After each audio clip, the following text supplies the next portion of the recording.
Hey lovely Posh friends, it is Lindsay. Welcome back to my channel after this very long hiatus. Thank you again for joining me. I appreciate that you found your way back here, and if today is your first time joining us, thank you so much for stopping by. I genuinely appreciate that.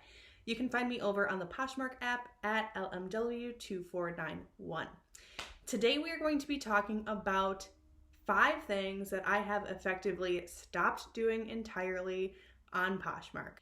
And the reason for that being is that all of these 5 things save my time, save money, and they save my sanity. So if that sounds like something that you're interested in hearing, let's get into it. All right, so the first thing that I have stopped doing is being such an aggressive seller. Oftentimes when I see people liking a lot of things in my closet and kind of just letting their likes sit, I deliberately pay attention to that. I try to wait like 20-30 minutes, and then I will personally take their likes into a bundle and offer them my lowest price, thinking that that might be a good way to generate sales, kind of using their likes as ammunition, and then trying to solidify a sale by offering them my lowest price that I can give to them. However, that doesn't work. I've tried this multiple times for multiple people liking various items in my closet, and none of the bundles that I have personally put together based on other people's likes have gone through as a complete sale. So my theory there being that I think that that method is too aggressive. I don't think that buyers that are shopping online genuinely like other people doing a bulk of their decision making for them. I think they want to be the ultimate say in their own purchasing experience.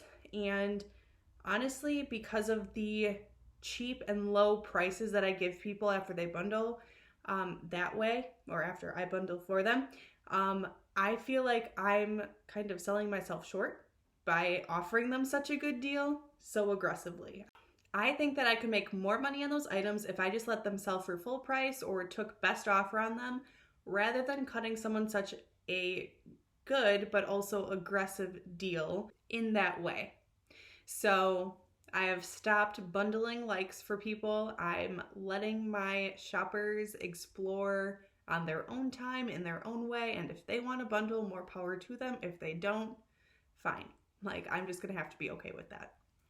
All right, so number 2, the second thing that I've stopped doing is handwriting thank you notes. I used to love handwriting thank you notes to all of my buyers because they're so special. I thought that every sale counted, and it does, and I just wanted to personally extend a note of gratitude to them. But the reason that I've stopped is because I've realized from the business end of things that it does take a lot of time, especially when I'm shipping out 15 to 20 packages a week. And I just don't see any return on investment in that. I mean, yes, I enjoy writing them, but given the amount of time that it takes me to do that, it's not really worth it, in my opinion, anymore. Some of you may completely disagree with me. That's okay. It's all personal preference. But in terms of just like black and white logistics for your business, for my business, it's not generating repeat buyers for me. It's not gaining me any more traction in terms of like people that want to shop my closet again. So I've just stopped that entirely. So this isn't to say that something personalized isn't a good option. I think that something personalized in each package is. And so what I've done, instead of handwriting thank you notes for every single purchase made, is I've put together my version of a business card. And these are constantly changing. For my business. This is my 3rd round, but this one's a postcard size, and it's very simple. It just says, hello, thanks for your purchase, has my handle, has my name, and then on the back, there's a coupon code for 30% off that person's next purchase. The deal with these is that I get more love notes about people thanking me for the coupon on here than I do love notes about people, appreciating my handwritten note and coming back to want to shop with me. So it's just kind of obvious that this is the route that I'm choosing based on how my buyers are responding to that personalized touch that I'm including in my packages. Okay, so number 3, the third thing that I have stopped doing is buying tissue paper and buying tape. The reason being is because people don't necessarily care about how it looks when it gets to them. They just want to know that their item is safe and sound and in the condition that you had told them that it was going to be in. And so I find that my self-sealing bags along with my poly mailers are a great option. I don't think that wrapping items up in tissue paper really adds any value, especially because now I can see, just based on trends and love notes that I've received, that people are more concerned about item safety than daintiness and prettiness of a package. That's just what it has been for me, so that's a decision that I have had to make for myself. The reason I've stopped buying tape is because I luckily got a Dymo printer for Christmas, and it is nothing short of amazing. You see Poshers talking about these Dymo and Rollo printers all the time on Instagram, on YouTube, and they are nothing short of amazing. You're not going to be cutting out all of your labels anymore. You're not going to have to go out and buy tape every week like I used to have to do.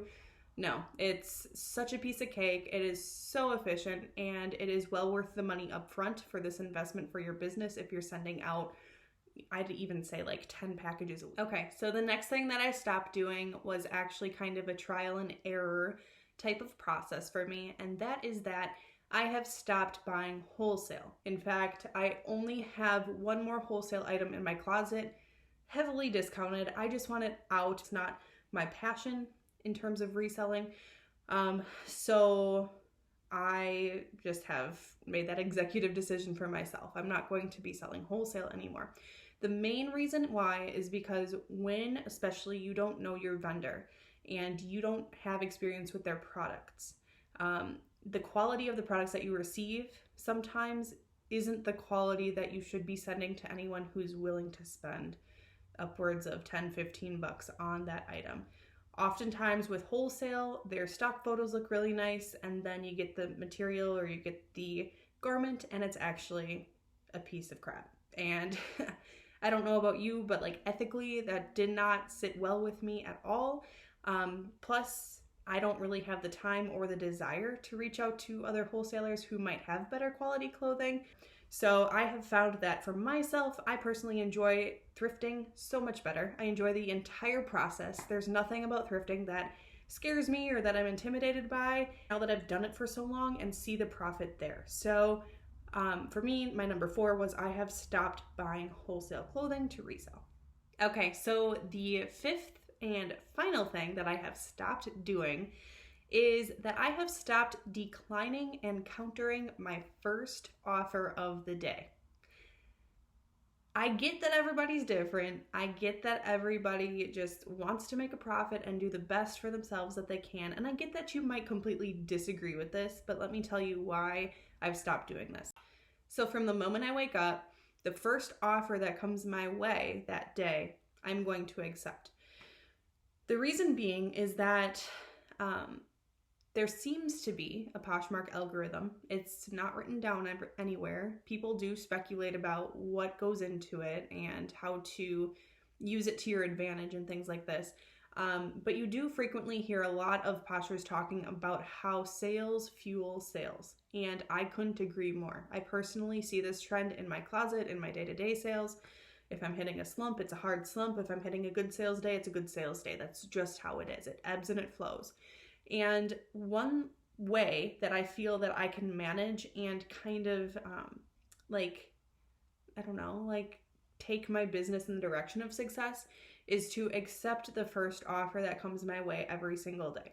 Now, it might not be an offer that I had originally anticipated, or it might be a price that I really didn't think that item should be going for.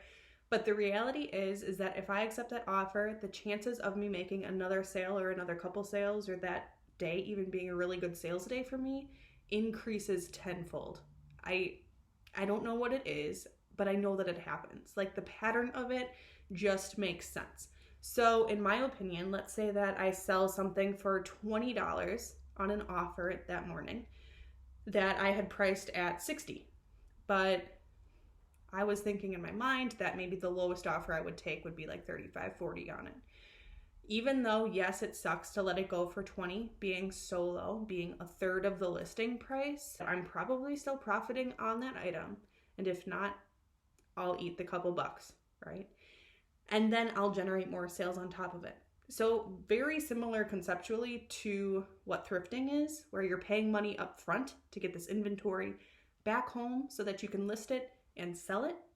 It's very similar. If you pay up front by taking that best offer or taking their offer, whatever's their best offer, and accepting it right away, you're going to see the investment return when you start seeing more sales.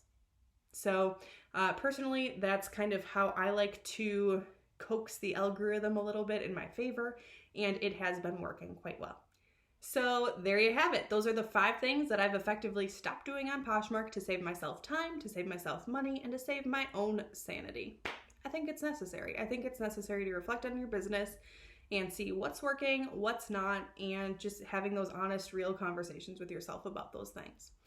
While I'm thinking about it, if you guys are going to Posh Fest, go ahead and leave me a little comment. I would love to meet you. This is actually the first year that I'm going. I'm bringing one of my PFFs, and I am so excited to experience this and to network with you guys. So if you want to meet up, if you want to chit chat, leave me a little comment. Let's make it happen. And if you're going, I will see you in October in Phoenix. I'm so excited for this. If you guys haven't already, go ahead and click the like button if you like this video from today, and go ahead and subscribe to my channel if you haven't already. I put out Poshmark related content as frequently as I can, and I will talk to you soon. But until then, stay styling. I know you will. I'll see you later.